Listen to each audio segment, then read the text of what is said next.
Ugh, what a mistake I've made. Why did I ever marry you? People said you'd make a good wife, that you were refreshingly honest.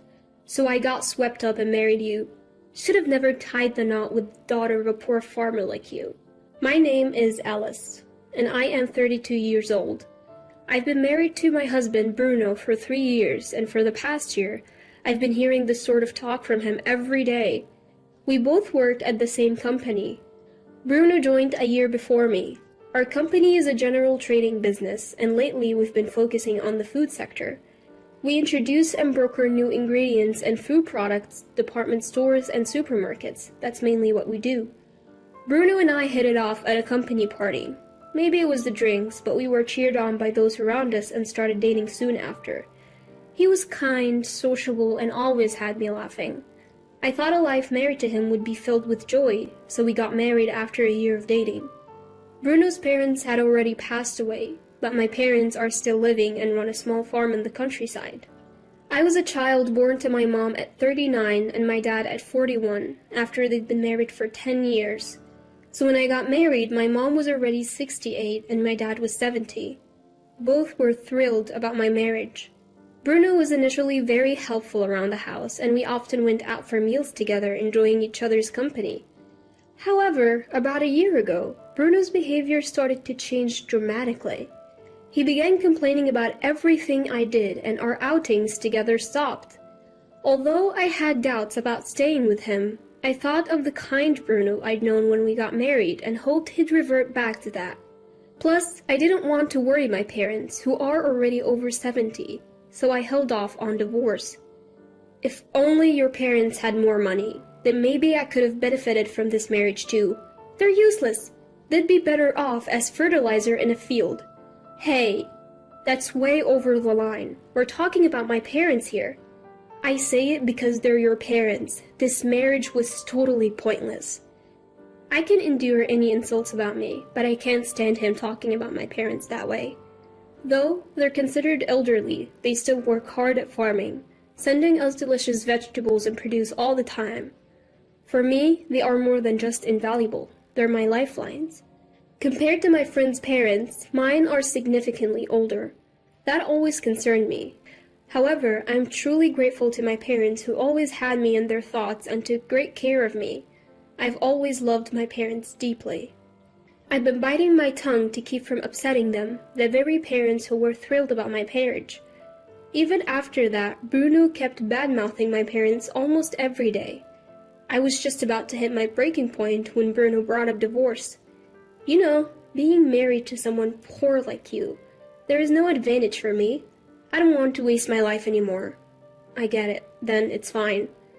I had no energy left to argue. I might worry my parents, but I don't want to be with this person anymore.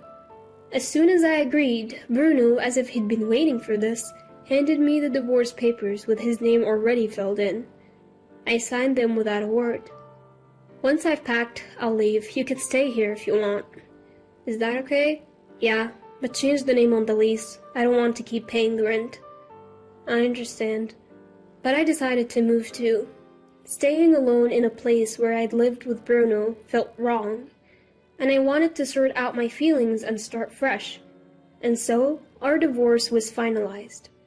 We still work at the same company, so there is a bit of awkwardness when we see each other. But working in different departments turned out to be a blessing in disguise. When I told my parents about the divorce, they looked a bit sad. Still, they said, "If that's what you've decided, then it's okay. You're the one living your life," was all my parents had to say. Their kind words felt like a lifeline. Being divorced after an office marriage did make me self-conscious, but no one said anything. And with Bruno's verbal abuse gone, I felt relieved. Being alone made me realize how much I'd been holding back. I truly felt it was good that I got a divorce. So, this happened one fateful day. I had some work to attend to in the department where Bruno was. On my way there, I happened to overhear a conversation Bruno was having with a colleague in the break room. "Man, you really hit the jackpot, huh? She's the heiress to prime supermarkets, right? She's totally into me." Can't believe you've been keeping this a secret from your wife for a whole year. Well, I had to be careful. Last thing I wanted is to be slapped with alimony. But it took some time. No matter what I said, she wouldn't bring up divorce. Would have made things easier if she did. You're a piece of work, you know that. Thanks to my daily insults, she accepted the divorce pretty easily, though. I feel sorry for Alice for marrying someone like you. Come on, you can't compare the daughter of a poor farmer to a supermarket heiress. Prime Supermarkets is a major chain that's spread across the US, and our company does business with them. Bruno was in charge of sales for that supermarket. So, to summarize, Bruno had been having an affair with the heiress of that supermarket for the past year. And to keep the affair secret, he had been insulting me, waiting for me to initiate the divorce. Hearing this, it felt like everything went wide before my eyes. I would have felt better if he had just honestly said, "I found someone else, so I want a divorce."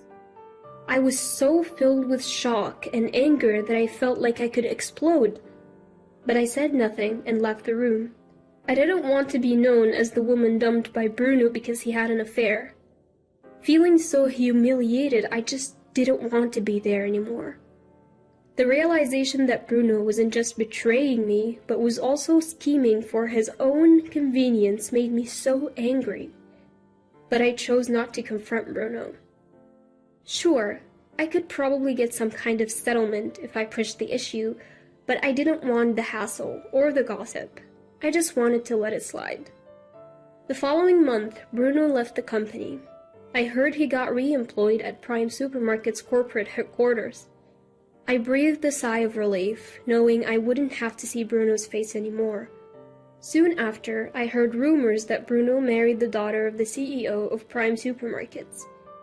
The female co-workers in my office were skeptical, but the men seemed envious. Apparently, Bruno fast-tracked the wedding because the CEO's mother, Bruno's new grandmother-in-law, wanted to see her grandchildren married off sooner rather than later. I can't help but think it's just a cover story. Bruno's perfectly capable of bending the truth like that. Furthermore, not a single employee from our company was invited to the wedding. Bruno was hired as a sales manager and seemed to be on a fast track to success, according to the gossip amongst his former colleagues, tinged with jealousy. Nothing surprises me anymore. It's probably all according to Bruno's plan. While it's infuriating to think about, my desire to avoid him is stronger. However, that wasn't the end of it. I received a call saying that the supermarket that bought produce from my parents' farm had suddenly cut ties with us. It was Prime Supermarket, and it was Bruno who informed us. What's going on? I had to call Bruno to find out why. My wife doesn't want me dealing with my ex's family, he said. What? She doesn't want any contact with your parents. Call it jealousy, I guess. But that has nothing to do with our business relationship.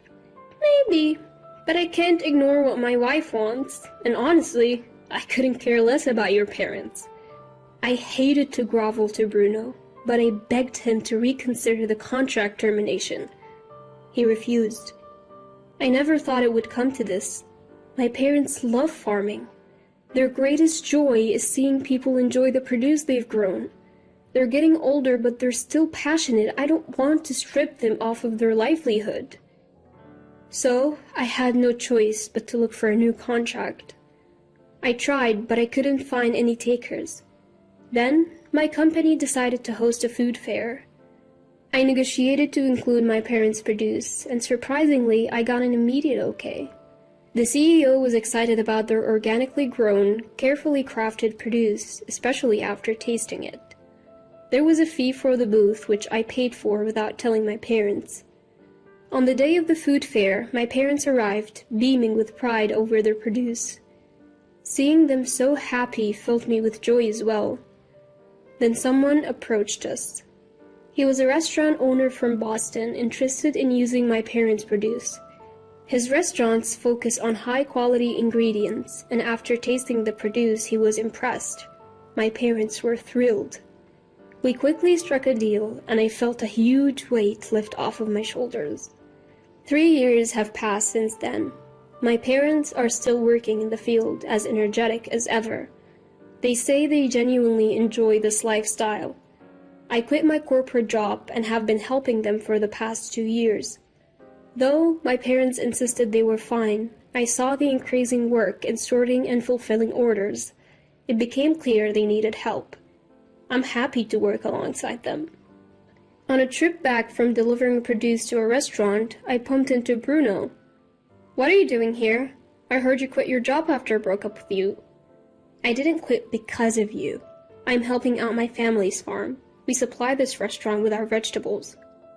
"Ah, helping out the poor farmers, huh? Suits you, I guess. You'd be leftover stock at the company just like your vegetables." "How rude you still are." "That's just the truth.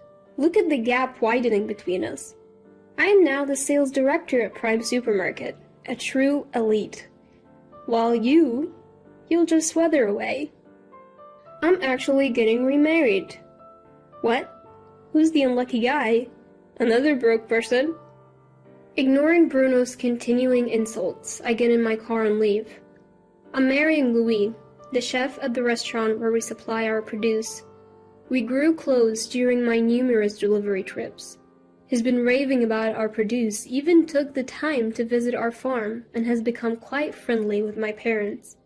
He's always smiling and is as genuine as they come. Somewhere along the line, I found myself drawn to his unguarded smile. But after my last marriage, I thought I was done with the whole idea of tying the knot again.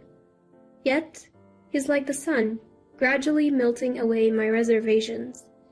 Meeting Bruno at this point seems like a bad omen, just as I'm about to take a new step in life. Louis knows the story behind my divorce with Bruno, and he was quite angry when he heard it. But at that night, after telling him about running into Bruno, he brushed it off, saying, "Next time, just show him how happy you are." I agree. Besides, Bruno doesn't matter to me anymore. Thinking otherwise would only please him, because that's the kind of person Bruno is. On the day of our wedding, I was in the dressing room when Bruno suddenly appeared. "What? Why is Bruno here?" "What are you doing here?" "I had a hunch. You said you were getting married, and I heard there was a wedding at this restaurant, so I came to check it out." "Why are you here? You're certainly not invited." "I wanted to see this poor wedding of yours." "What?"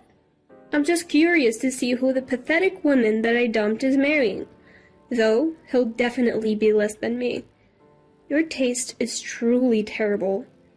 I couldn't help but feel pathetic, wondering if I had really married such a lowlife. At the same time, looking at Bruno's smug face in front of me, I felt grateful we had broken up. "What's the matter? Cat got your tongue? Show me this new husband of yours already." Just as Bruno spoke with delight, Louis and his parents walked in. "Ellis, are you ready?" "Huh?" Seeing Mortimer, Bruno went pale instantly.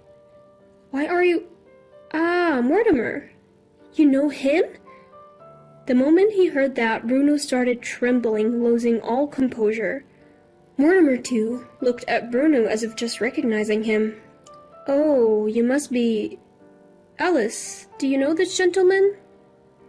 Yes, actually." "Is this perhaps Alice's ex-husband?"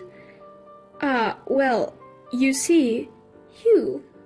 I've heard about the ex-husband from my son, but you're him?" Well, Mortimer, you know this guy." As a matter of fact, Mortimer is the CEO of a major department store. The Prime Supermarket where Bruno works is about to be acquired by Mortimer's department store. It appears the supermarket isn't doing well, and it's been decided it will become a subsidiary of Mortimer's department store.